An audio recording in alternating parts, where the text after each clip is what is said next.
Assalamualaikum warahmatullahi wabarakatuh. Welcome to my YouTube channel The Madris Angel. Selamat datang di channel YouTube saya The Madris Angel.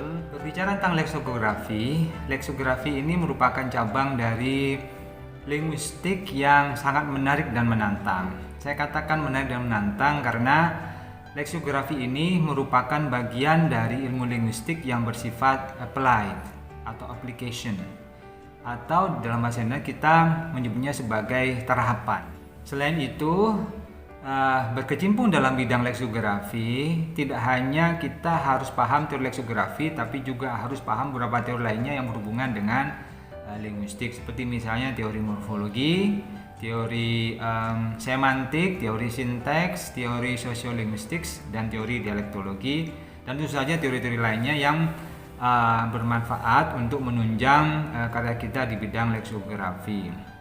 Nah, ketika kita menjadi mumpuni di bidang leksografi, maka tentu saja wawasan kita di bidang linguistik yang lainnya pasti akan juga semakin mumpuni. Karena sudah saya sebutkan tadi bahwa leksografi ini mencakup banyak aspek yang berhubungan dengan dunia linguistik. Saya berharap dengan kalian mendengar slide dari saya, tayangan yang ada di channel saya ini, kalian bisa mendapatkan banyak sekali manfaat, dan tentu saja mudah-mudahan tayangan dari saya tadi itu mampu memberi motivasi kepada kalian, memberi inspirasi pada kalian untuk berkarya di bidang leksografi. Welcome to my YouTube channel The Madris Angel. Selamat datang di channel YouTube saya The Madris Angel. Kali ini kita akan melanjutkan kegiatan belajar kita. Adapun topik leksikografi pembelajaran kita kali ini adalah writing definitions, menulis definisi. Dengan saya Iqbal Nurul Azhar. Saya adalah staf pengajar di program studi sastra Inggris, jurusan Ilmu Sosial dan Ilmu Budaya, Fakultas Ilmu Sosial dan Ilmu Budaya, Universitas Trunojoyo, Madura. Adapun subtopik kita kali ini ada 8. Yang pertama adalah a monolingual dictionary entry dari kamus monolingual, different dictionaries, different definitions. Itu yang kedua, yaitu perbedaan kamus tentu saja akan membuat definisinya menjadi berbeda. Who is the definition for? Untuk siapa definisi itu? What is the definition for? Untuk apa definisi itu? Decoding function and or encoding function, fungsi decoding dan fungsi encoding, traditional defining, genus and differentia, pendefinisian yang bersifat tradisional yaitu dengan menggunakan genus dan differentia, traditional defining using synonyms, pendefinisian yang bersifat tradisional yaitu dengan menggunakan synonyms, dan yang terakhir adalah modern defining, pendefinisian yang bersifat modern yaitu full sentence definitions atau definisi dengan menggunakan kalimat lengkap yang dikenal sebagai FSD. Kita akan menyelesaikan ke-8 subtopik tersebut dalam pertemuan kita kali ini. Mudah-mudahan penjelasan terkait dengan 8 hal tersebut dapat memberikan wawasan kepada kalian lebih jauh lagi yang berhubungan dengan aspek-aspek yang ada di dalam kamus. Mari kita lanjutkan pembahasan tersebut.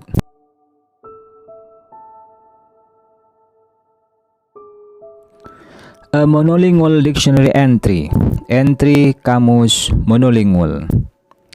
A dictionary entry is designed to present facts as clearly as possible.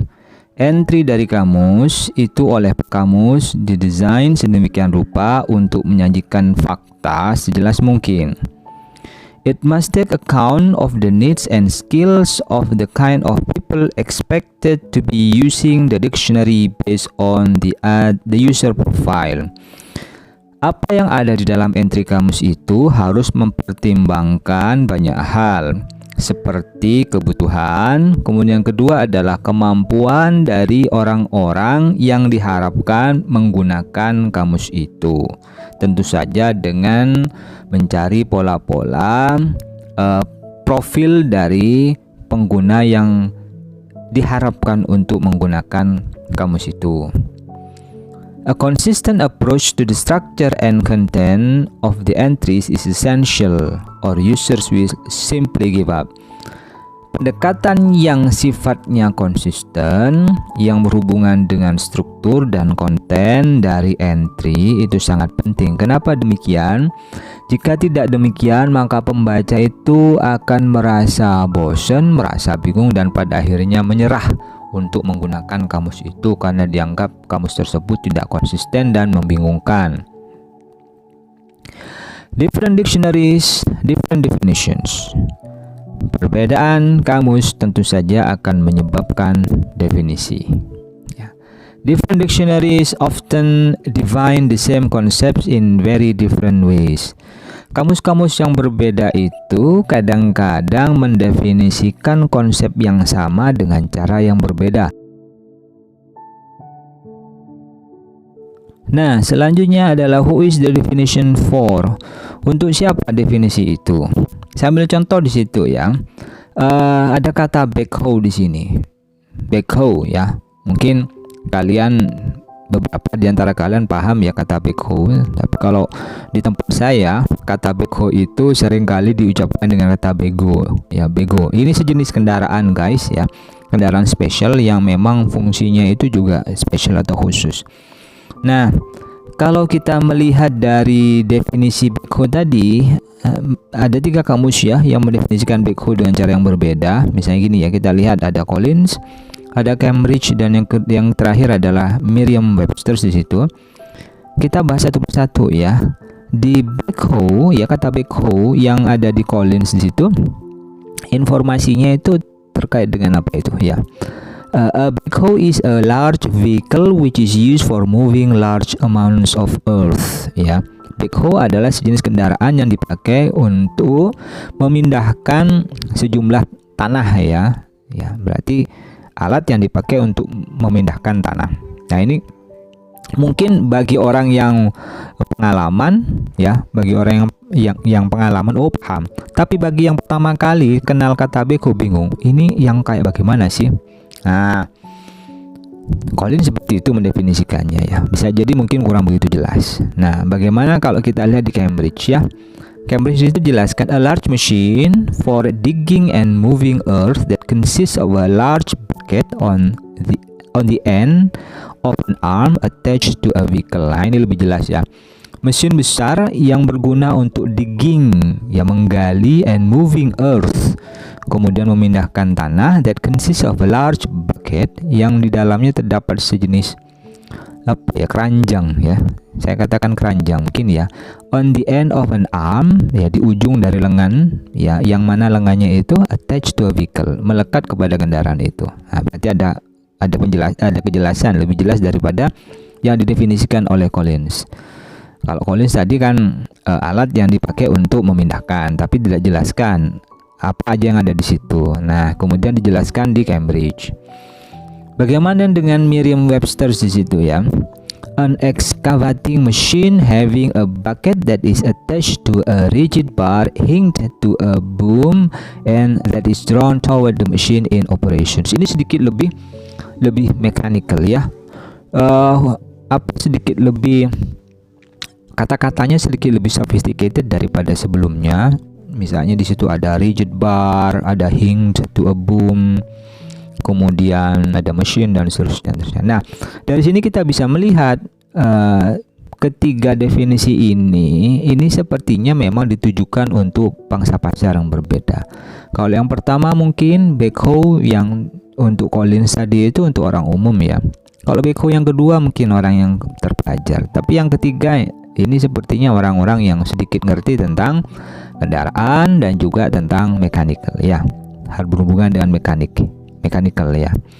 Nah, kalian ketika membuat definisi juga harus perhatikan hal macam seperti ini supaya apa? Supaya nanti pembaca atau pengguna dari kamus kalian menjadi puas dengan hasil kerja kalian.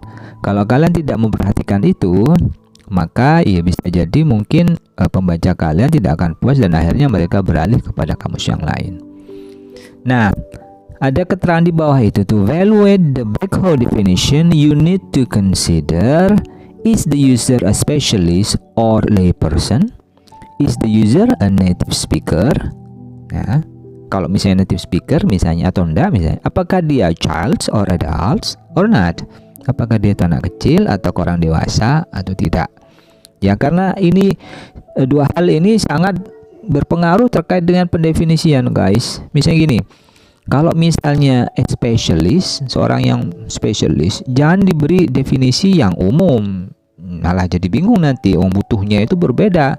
Backhoe misalnya seorang spesialis di ahli mesin tapi nggak pernah sekalipun mendengar kata backhoe, dia pasti penasaran tuh, mesin seperti apa mesin itu, apakah ada rodanya, apakah rodanya itu pakai ban ataukah pakai yang apa kayak besi yang kayak tank itu atau bagaimana misalnya.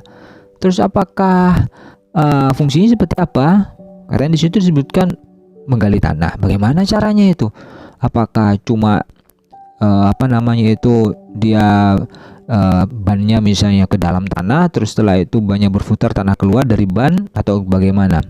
Nah, itu juga harus didefinisikan ya. Ini untuk yang spesialis. Tapi kalau layperson itu saya pikir tidak perlu kemudian sampai harus mendefinisikan secara detail, karena ketika itu definisikan secara detail malah justru membingungkan. Tapi belum tentu proses pendefinisian macam kayak gini juga berlaku kepada banyak orang ya guys ya. Maksudnya gini, spesialis itu pendefinisinya harus rigid, harus memang betul-betul detail, sedangkan layperson itu umum. Belum tentu kayak gitu. Kadang-kadang juga ada beberapa kosakata yang memang harus didefinisikan secara detail kepada laypersons ya, supaya apa? Supaya mereka lebih paham. Sedangkan untuk yang spesialis, karena mereka sudah paham, maka mereka tidak perlu mendefinisikan itu. Contoh kata misalnya ada morfem dan fonem misalnya ya. Bagi layperson bingung apa itu morfem dan fonem misalnya. Nah, itu harus didefinisikan secara detail.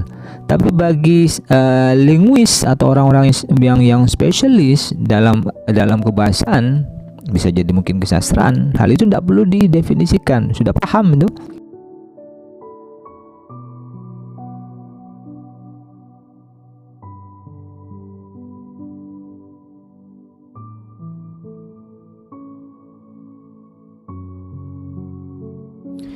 Oke, selanjutnya, jika pada bagian sebelumnya definisi itu kita harus tanyakan untuk siapa, maka kali ini kita harus menanyakan juga sebenarnya tuh definisi itu untuk apa? Ya, untuk apa kita memberikan definisi itu?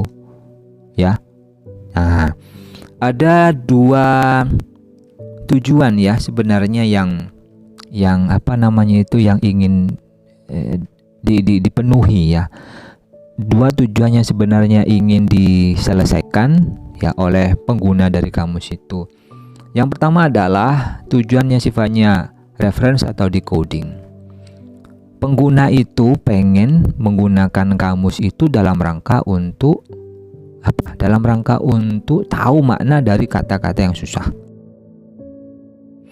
Nah, dalam slide saya disebutkan bahwa dalam reference tujuan untuk yang sifatnya referential atau decoding tadi itu, the user goes to the definition because he or she has encountered an unfamiliar word or expression and needs to know what it means.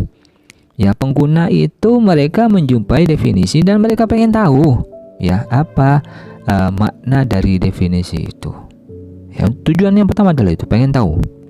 Supaya apa? Ya, tentu saja supaya mereka menjadi terpuaskan keingintahuannya.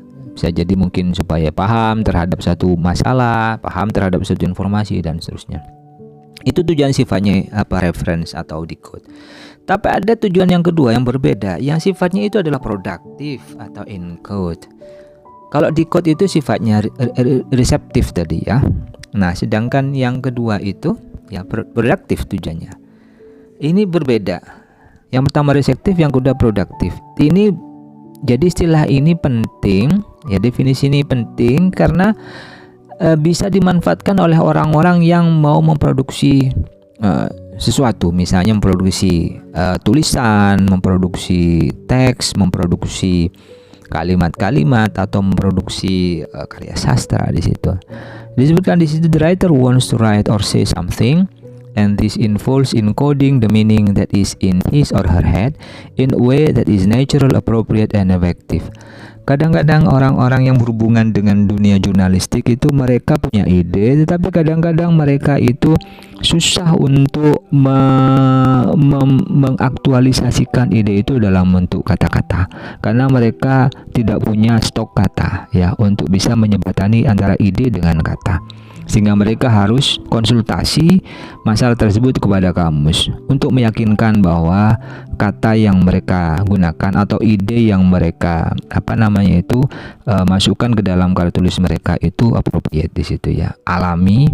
Appropriate, alami itu berarti orang lain kalau membaca itu tidak akan merasa aneh. Appropriate ya patut, misalnya sopan atau tidak, baik atau tidaknya. Kemudian selanjutnya adalah efektif, yang mampu membuat orang jadi langsung paham itu. Kalau tidak konsultasi ke dalam kamus, kadang-kadang kita pakai kosakata jangan bisa jadi ya, padahal sebenarnya kosakata yang panjang tadi itu bisa direpresentasikan melalui kosakata yang efektif.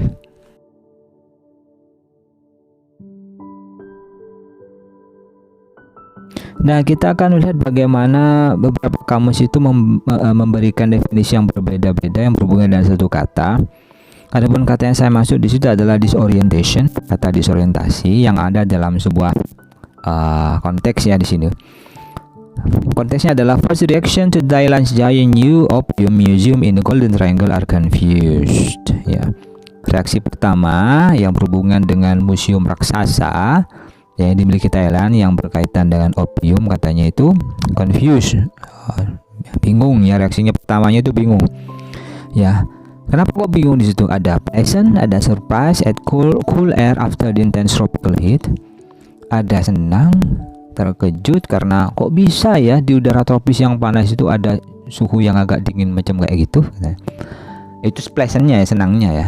Tapi di balik itu juga ternyata but then disorientation, shock, even fear ya. Ada kata disorientasi di situ. Shock itu mengejutkan ya, atau membuat kita jadi terkejut, dan di dalam juga ada unsur yang menakutkan, even fear ya, ada perasaan takut di situ. Nah, ini yang kemudian kita lihat bagaimana kata disorientation atau disorientasi itu didefinisikan oleh kamus. Oke, kita cek ya. What does disorientation mean? Oke, nah saya ambil contoh di situ yang menurut Cambridge ya. Cambridge di situ mendefinisikan disorientation sebagai a feeling of being confused about where you are going, or what is happening. Nah, ini kamus Cambridge online yang mendefinisikan bahwa kata disorientation itu sebagai sebuah feeling ya, feeling of being confused, feeling yang berhubungan dengan kebingungan ya tentang sesuatu ya, about where you are, biasanya itu di mana kamu berada, di mana kalian berada, where you are going, kamu itu mau kemana, and what is happening, dan apa yang sedang terjadi. Nah, itu yang disebut sebagai disorientation. Nah, Cambridge mendefinisikan disorientation ini seperti ini. Nah, kamus yang lain belum tentu definisinya jadi sama. Termasuk kalian juga demikian, guys. Saya meyakini jika kalian sudah mulai bekerja terkait dengan itu, kalian pasti akan memberikan definisi-definisi yang berbeda pula berdasarkan kepada tentu saja tadi seperti yang saya katakan adalah your resource ya. Entah itu human resource, misalnya capital resource, misalnya time resource, dan seterusnya. Nah, Cambridge ini dengan berbekal kepada resource mereka, artinya tim dari Cambridge Online Dictionary tadi itu akhirnya muncul definisi yang macam seperti ini.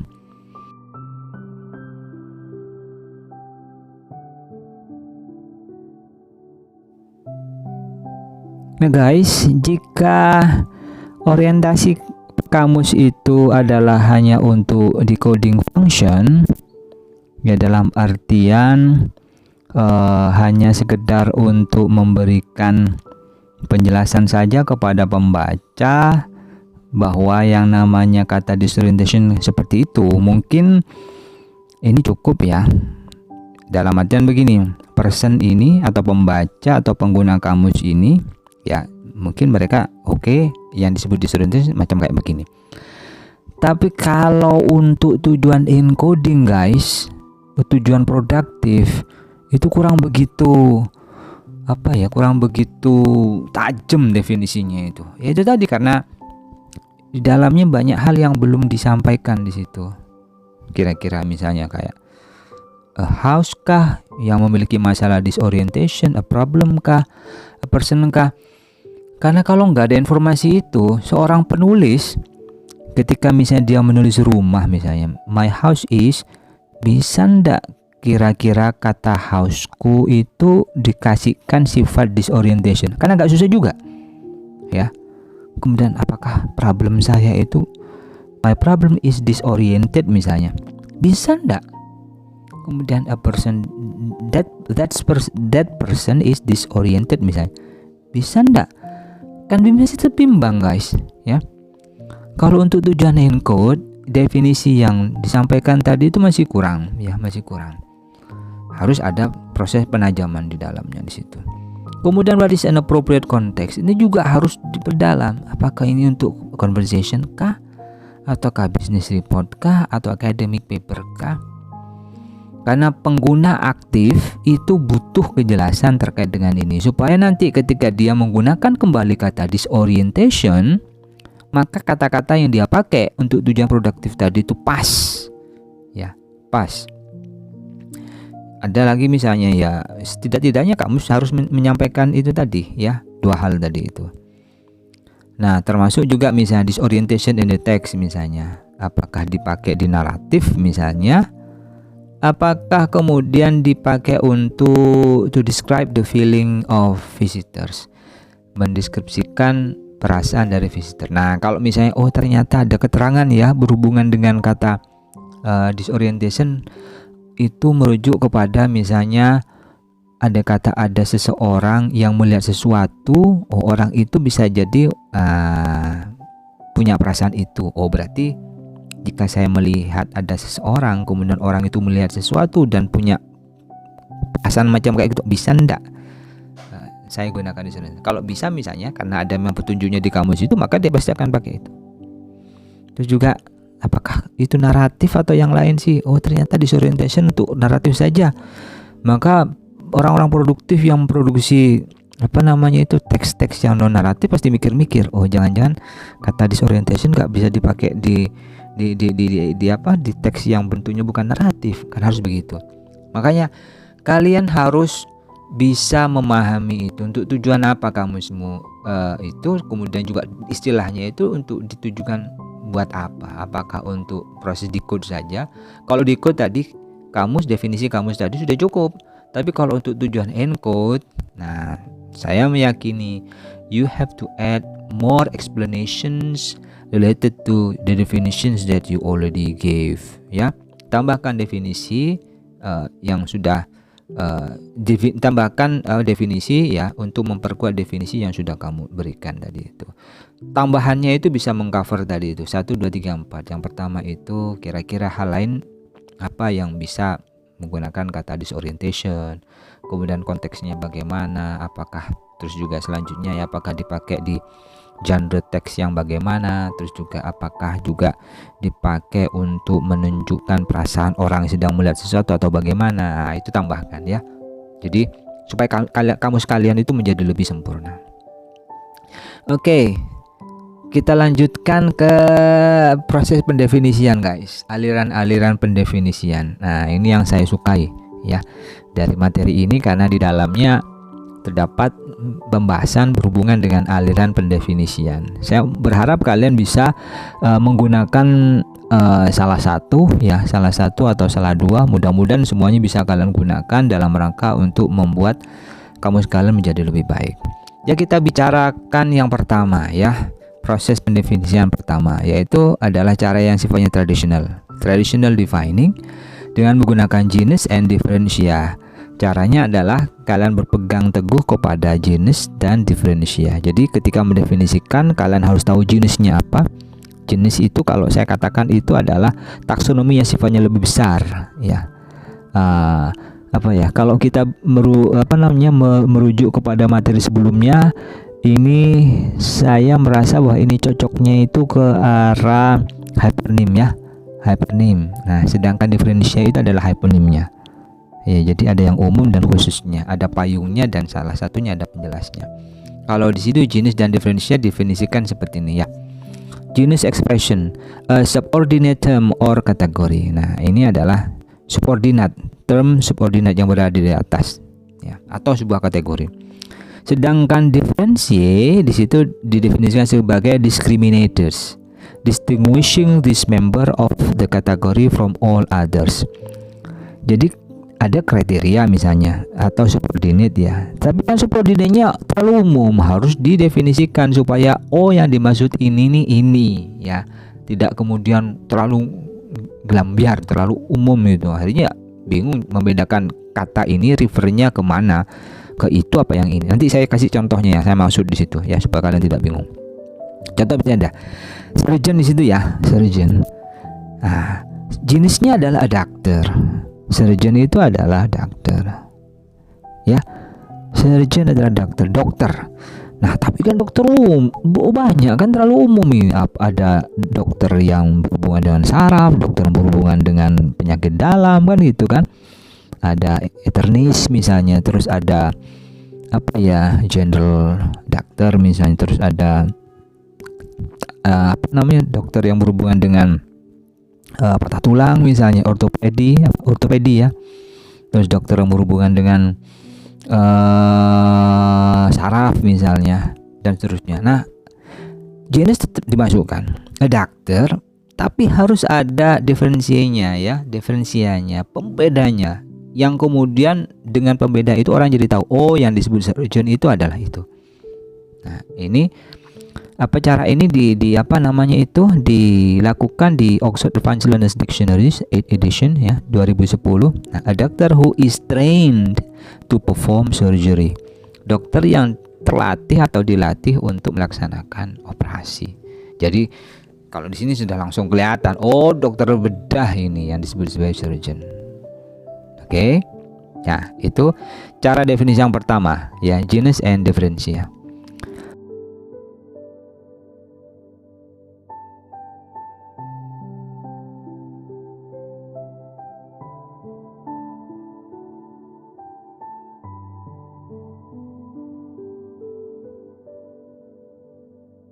Ada beberapa kata dalam kamus yang susah untuk kemudian kita definisikan dengan menggunakan konsep genus dan diferensia tadi, karena bingung mana yang genusnya, mana yang diferensianya.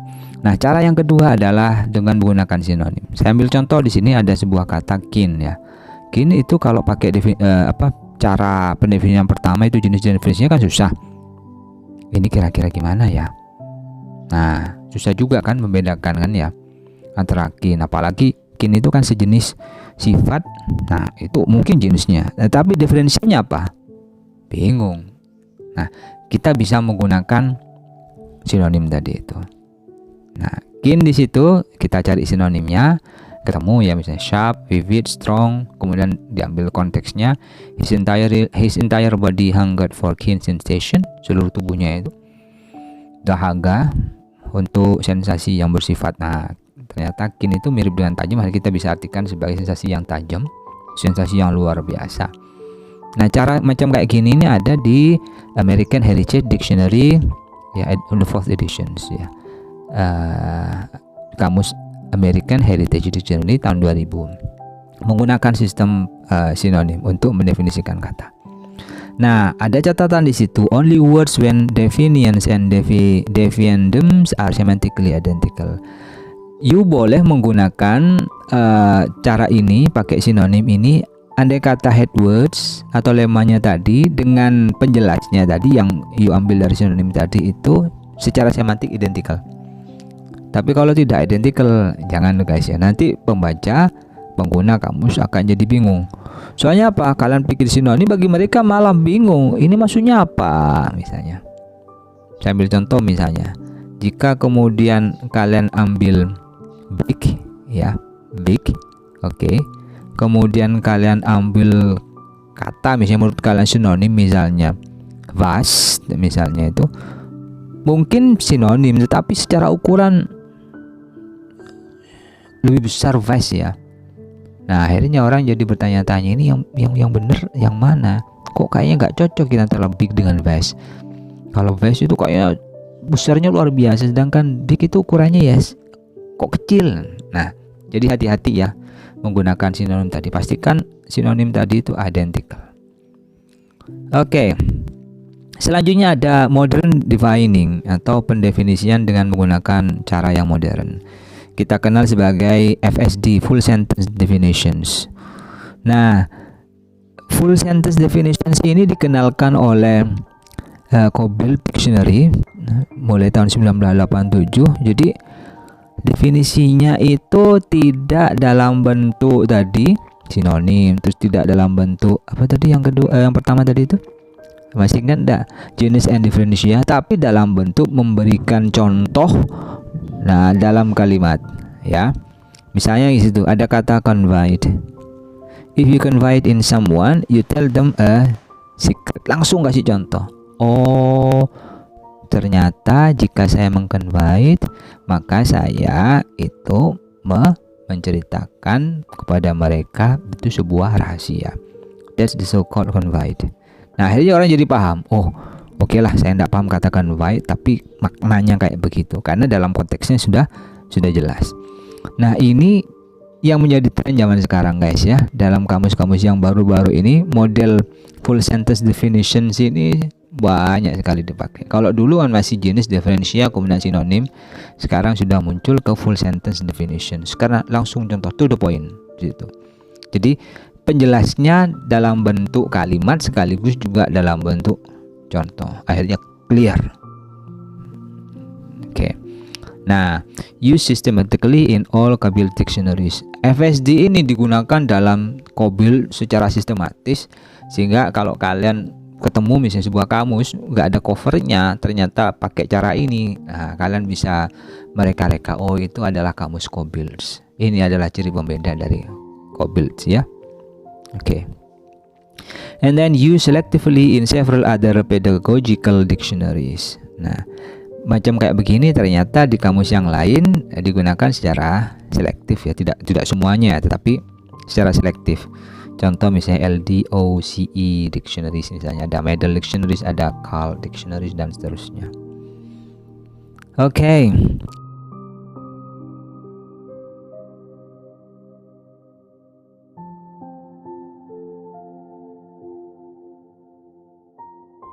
The significance of the FSDs ya.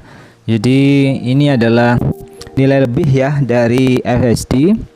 Kira-kira apa aja di situ? Oke, kita lihat ada satu contoh ya. Satu contoh kata di situ. Sebenarnya bukan kata, ini adalah sebuah frase. Ada lay something up ya, lay something up atau lay up di situ.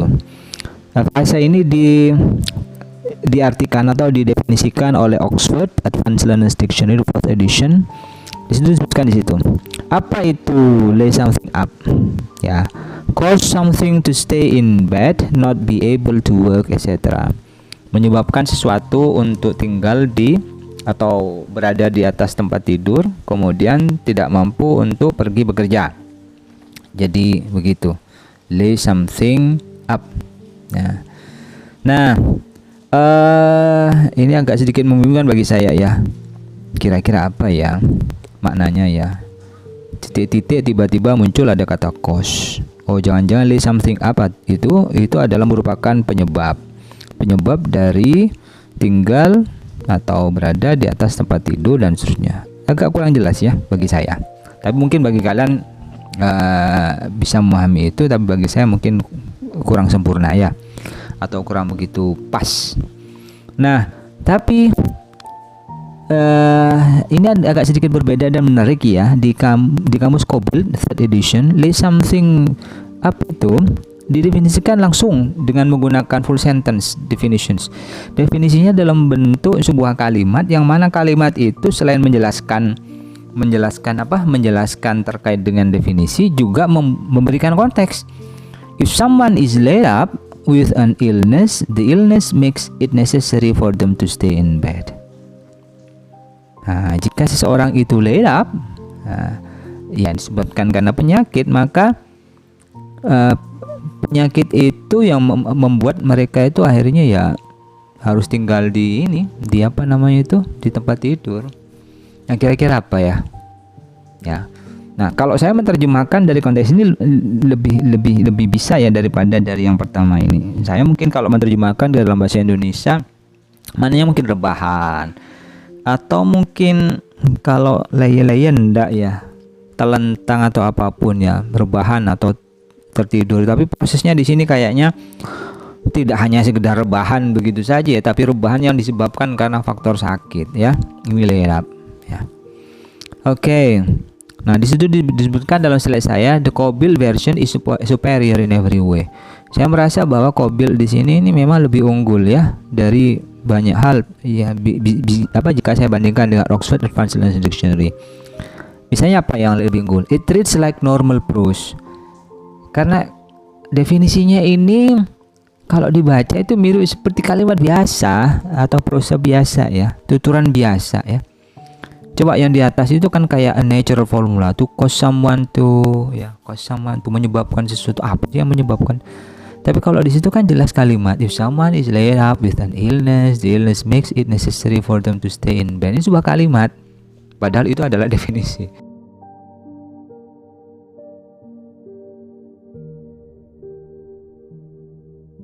Oke, ini adalah kumpulan dari teknik full sentence definitions ya, yang sudah dikerjakan oleh Kobil. Di situ saya beri contoh 7 teknik ya, mulai dari penggunaan if di situ ya, kemudian ada when, terus ada is di situ, ada to, ada means, you say, you use, dan seterusnya.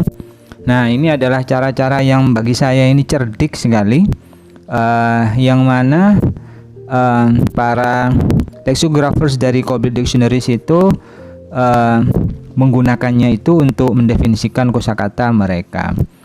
Bagian pertama misalnya ya, untuk menjelaskan kata cram di situ, lexicographer di situ menggunakan kata if. If you cram things or people into a container or place, you put them into it, although there is hardly enough room for them. Jadi jika kalian cram ya, cram itu kata kerja di sini ya, sesuatu atau orang itu ke dalam satu wadah atau tempat, kemudian kamu masukkannya ya, berarti ini ada hubungannya dengan kata kerja ya. Kamu masukkan orang atau apa namanya itu, sesuatu itu ke dalam kontainer atau place tadi itu, although there is hardly enough room for them, meskipun susah sekali untuk menjumpai space untuk mereka. Dari ini kita bisa langsung melihat, oh cram itu berarti kita masukkan sesuatu, tapi sesuatunya itu agak susah untuk masuk karena tempat yang akan dimasuki itu sudah padat. Karena kalian bisa memberikan membuat gambaran terkait dengan kondisi itu ya. Jadi cram itu ya seperti itu. Silakan cari sendiri kata bahasa Indonesia yang pas untuk itu. Nah, when it is sunny, the sun is shining brightly. Ini sunny, apa itu sunny itu? Wah, ternyata diberikan definisi bahwa jika itu sunny, maka matahari itu bersinar dengan jelas, dengan terang ya. Terus juga ada education. Education is the system of teaching people usually at the school or college. Ini adalah didefinisikan ya. Ya, the education adalah sistem dari pengajaran masyarakat, biasanya dilakukan di sekolah atau di kampus. To educate someone means to teach them over a long period, especially at school or college. Untuk mengeduket ya seseorang itu berarti bahwa ya harus mengajari dia untuk dalam jangka waktu yang panjang di situ ya. Biasanya dilakukan di sekolah atau di universitas. Educational means concerned with and related to educations. Ya, educational ini kata sifat ya. Ini sesuatu yang berhubungan dengan ya, atau terkait dengan pendidikan. Nah, education dan educational. Dan seterusnya di situ ya ada kata steady. You say steady or steady on to someone to warn them to be careful. You boleh pakai kata steady itu dalam rangka apa? Dalam rangka untuk memperingatkan mereka untuk berhati-hati. Terus you use strangely or strangely enough in order to emphasize that what you are saying is surprisingly and interesting. You menggunakan kata strangely and strangely enough untuk menekankan bahwa sesuatu yang kamu katakan itu adalah apa? Surprising, mengejutkan dan sangat menarik. Itu adalah teknik-teknik yang digunakan oleh leksikografers di Cobalt dalam rangka untuk mendefinisikan dengan menggunakan model full sentence definitions. Oke.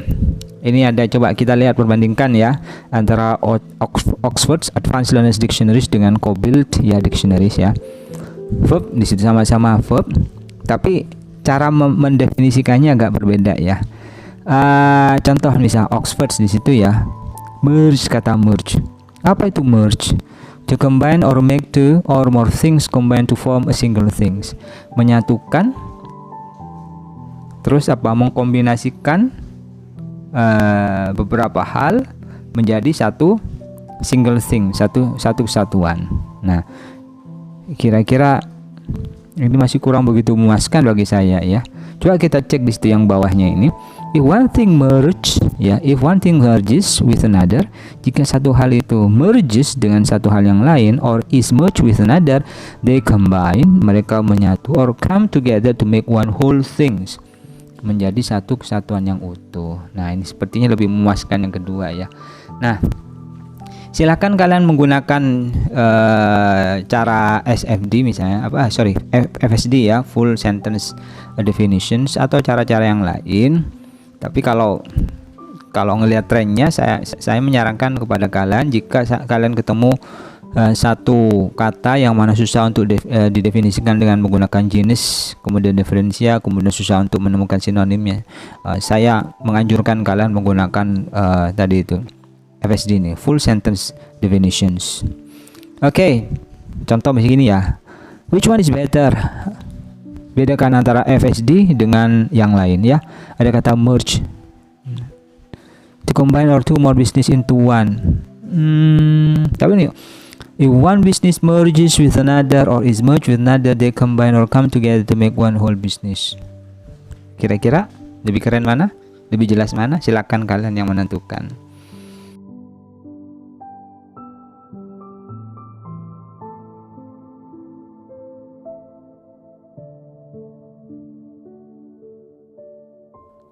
Contoh lain yang berhubungan dengan bagaimana kamus itu beda untuk mendefinisikan sesuatu terletak pada kata sifat atau adjektif dari candid ya. Ada adjektif atau kata sifat yaitu candid di situ. Ada dua kamus yang dibandingkan. Yang pertama adalah Oxford Advanced Learners Dictionaries, yang kedua adalah Cobalt. Di situ candid dijelaskan atau didefinisikan oleh Oxford, saying what you think openly and honestly, not hiding your thoughts. Mengatakan apa yang kamu pikirkan secara terbuka dan jujur, tidak menyembunyikan apa yang kamu pikirkan. Itu definisi yang disampaikan oleh Oxford di situ. Merujuk kepada kegiatan atau mengatakan sesuatu secara terbuka di situ ya.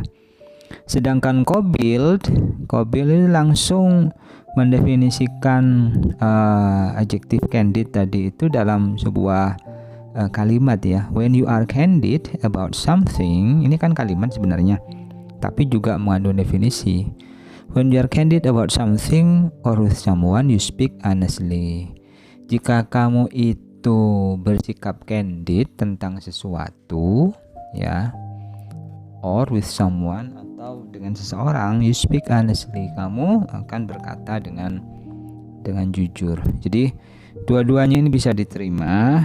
Yang pertama itu pendefinisian ya, Oxford itu pendefinisian bahasa, dia berusaha untuk menjelaskan dengan menggunakan segala daya upaya ya supaya candid itu bisa terdefinisikan dengan baik. Sedangkan yang Cobalt sini dia santai saja dengan membuat sebuah kalimat ya, atau di situ disebutkan sebagai FSD ya, full sentence definitions. Oke. Dua-duanya oke. Selanjutnya ada kata benda di situ, yaitu acetic acid ya. asam asetat ya kalau diterjemahkan dalam bahasa Indonesia. Kita lihat definisi dari Oxford ya. The acid in vinegar that gives it its taste and smell. Dikatakan bahwa asam asetat itu adalah asam yang ada di cuka. Nah, asam yang ada di cuka langsung merujuk kepada asam di cuka. That gives it its taste and smell, yang membuat cuka itu memiliki rasa dan bau seperti itu. Itu namanya asam asetat. Nah, sedangkan kobil sebenarnya mirip-mirip sih, tapi kobil titik tekannya berbeda ya. Kalau tadi kan titik tekannya adalah asam yang ada di cuka. Kalau ini enggak, ini acetic acid is a colorless acid. Nah, fokus kepada warna ya.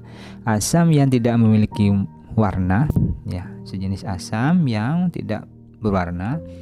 It is the main substance in vinegar. Ini merupakan substance itu bagian atau substansi atau isi dari vinegar, cuka. Jadi itu. Kalian bisa menggunakan dua definisi seperti ini ya. Terserah kalian, dua-duanya oke. Nah, selanjutnya ada kata helmet di situ ya. Coba kita bandingkan di situ. Definisi dari Oxford, kemudian Kobil dan Cambridge ya, terkait dengan helmet di situ. Kita mulai dari Oxford ya. A type of hard hat that protects the head ya, worn for example by a police officer, a soldier, or a person playing some sports. Satu tipe dari topi atau sejenis topi yang keras ya, yang fungsinya itu melindungi kepala, yang biasa digunakan contohnya oleh polisi, misalnya tentara, atau seseorang yang bermain olahraga. Maksudnya olahraga yang rentan berbenturan ya, misalnya balap sepeda misalnya ya, menggunakan itu. Nah, dari Oxford di sini sebenarnya gambar sudah jelas ya gambarannya ya. Tapi mungkin shape-nya itu yang agak sedikit kurang begitu jelas ya, apakah bulat, apakah menutup seluruh muka, ataukah cuma kepalanya saja misalnya. Nah, coba kita ke Kobil ya. A helmet is a hat made of a strong material which you wear to protect your head. Nah, ini lebih umum daripada Oxford ya. Helm itu adalah topi, langsung merujuk kepada topi ya, bukan jenis topi ya, tapi ini topi made of strong material, yang dibuat dari materi yang kuat, which you wear to protect your head, yang dipakai dalam rangka untuk melindungi kepalamu. Bentuknya kayak bagaimana, siapa yang pakai masih belum begitu jelas. Kobil, di depan sana Kobil bagus ya, dalam artian ketika dia punya sisi lebih, yaitu full sentence definitions. Tapi di dalam beberapa sisi ternyata penjelasan Kobil itu masih kalah dari Oxford di sini ya. Jadi kita bisa melihat memang kamus itu tidak semuanya kuat ya. Di dalam menjelaskan kosakata ada beberapa yang lemah, sedangkan yang lain juga kuat. Makanya kemudian kamus-kamus yang kayak misalnya Oxford, Kobil, Cambridge dan seterusnya yang besar-besar itu memang mereka itu laku ya karena di beberapa sisi mereka lemah, tetapi di banyak hal yang lain yang berhubungan dengan kamus itu mereka kuat. Nah, itu yang menyebabkan kamus-kamus tersebut diakui ya terkait dengan kualitasnya. Oke. Cambridge di situ, strong hard hat that covers and protects the head ya. Strong hard hat ya, topi yang keras dan kuat, that covers, kalau ada covers ya, menutup ya, menutup muka, berarti yang bawah ini ya, ini gambarnya yang bawah itu rujukannya ke bawah kan menutup muka, kalau di atas kan tidak menutup muka. And protects the head. Jadi kalau kita bicarakan helm ya, helmet yang konteksnya tidak menutup kepala, tidak menutup muka tadi itu, larinya ke Oxford di situ ya penjelasannya. Sedangkan untuk yang menutup muka, wajah dan seterusnya ya, Cambridge itu rujukannya. Yang kau pilih sih masih belum kelihatan apa cuma kepalanya saja atau wajahnya saja. Oke, itu kelebihannya ya guys ya.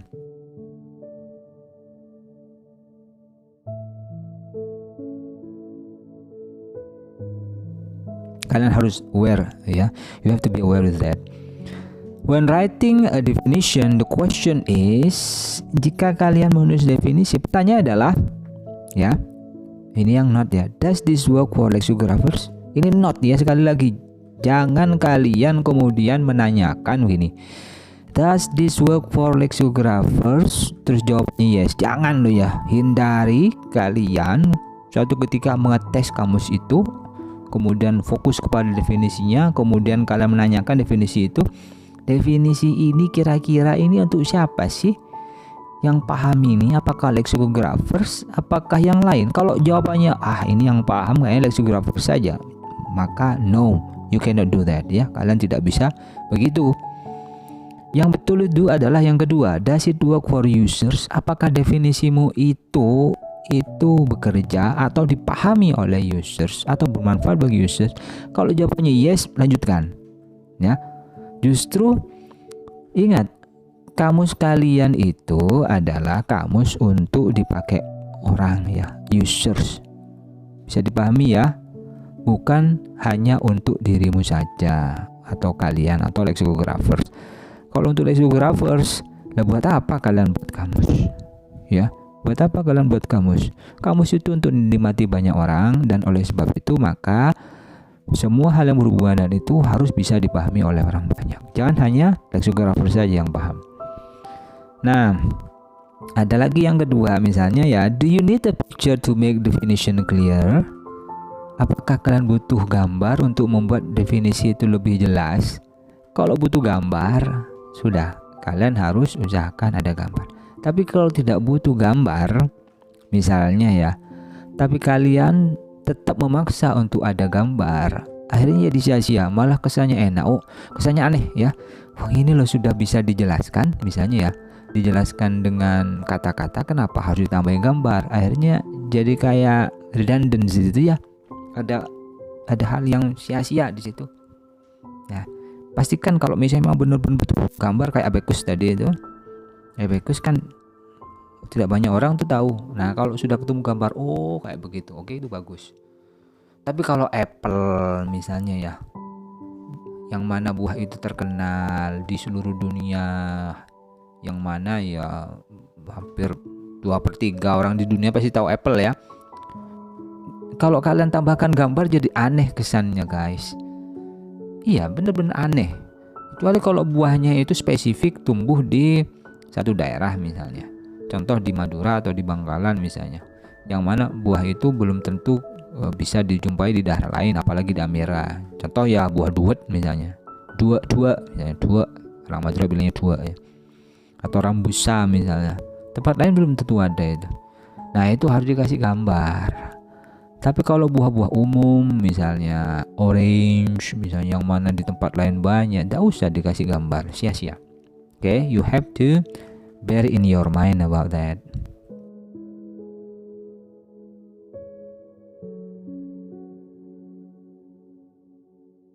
Okay, what is a koala?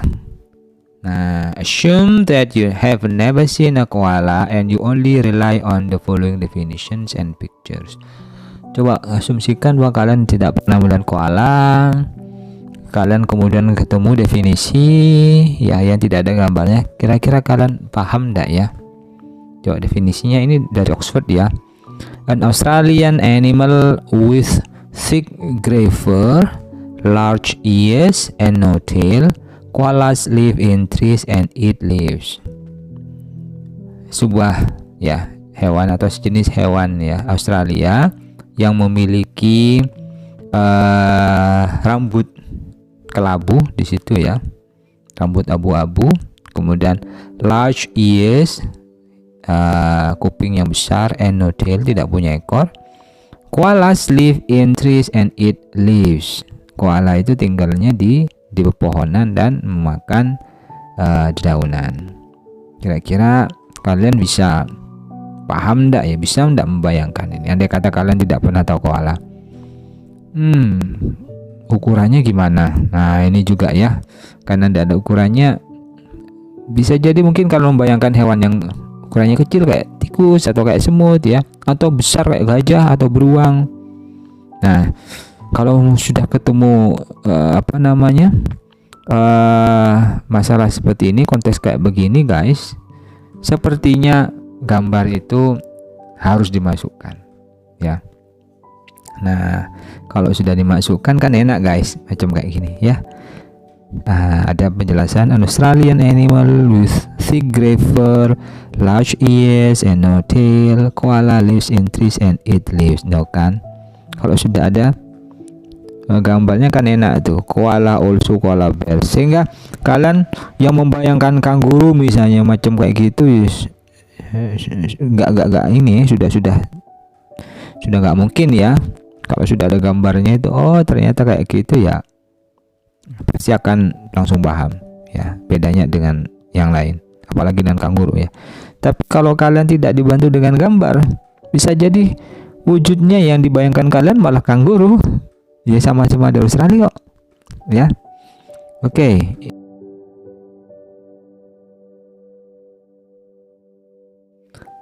Ingat, di dalam definisi itu guys terdapat konten ya, ada isi. Apa yang harus diperhatikan yang berhubungan dengan konten? Consider users needs, encoding, decoding. Ingat ya, consider, pertimbangkan ya kebutuhan dari pengguna kamus kalian. Apakah encoding ya hanya menjelaskan kata dan tahu, ataukah decoding? Decoding itu kata itu nanti akan dipakai ya. Kalau misalnya encoding tidak apa-apa ya, simple, tapi lebih detail juga oke. Tapi kalau decoding simple itu tidak cukup guys, harus didetailkan, bergantung pada kebutuhan juga. Kemudian intelligent selection of relevant central facts ya. Cobalah fakta yang sifatnya itu central, fakta yang sifatnya itu memang benar-benar penting, itu harus diseleksi ya guys ya. Yang relevan itu harus diseleksi supaya apa? Supaya nanti misalnya kalian mendefinisikan sesuatu itu jangan sampai kabur antara definisi untuk objek ini dengan objek yang lain ya. Makanya dikatakan intelligent selection of relevant central facts ya, itu harus dipertimbangkan juga. Kemudian consider users cultural background ya, pertimbangkan juga users cultural background, latar belakang kultur dari pengguna. Paham ya misalnya ya. Jadi gini, kalau misalnya kamusnya itu adalah kamus bahasa Indonesia misalnya, ditujukan untuk orang sedunia misalnya ya, maka jangan sekali-kali gunakan ekspresi itu mengandung unsur budaya. Bingung nanti orang yang pembacanya itu, orang internasionalnya itu, karena mereka harus tidak hanya paham definisimu, tapi juga paham kosakata atau pilihan kata yang kamu berikan di situ. Nah, kalau misalnya kosakata yang kamu berikan untuk mendefinisikan sesuatu itu banyak sekali tidak dimengerti oleh mereka, ya kan jadi bingung juga. Padahal bagimu mungkin itu suatu hal yang biasa menggunakan idiom misalnya, menggunakan peribahasa misalnya, tapi bagi mereka kan itu sesuatu yang baru ya. Maka pertimbangkan itu ya. Kemudian bentuk ya, selain ada konten ada form, bentuk. Kemudian consider users language skills, pertimbangkan kemampuan bahasa dari pengguna. Kalau memang kamus kalian itu adalah kamus untuk anak-anak, jangan bahasanya kelas tinggi. Kalau misalnya kamusnya itu ditujukan untuk orang dewasa yang skilled misalnya, yang penuh dengan keterampilan, ya jangan yang umum-umum. Karena apa? Kalau yang umum-umum nanti ya bagi mereka kurang menantang, kurang informatif dan seterusnya. Oke, thank you.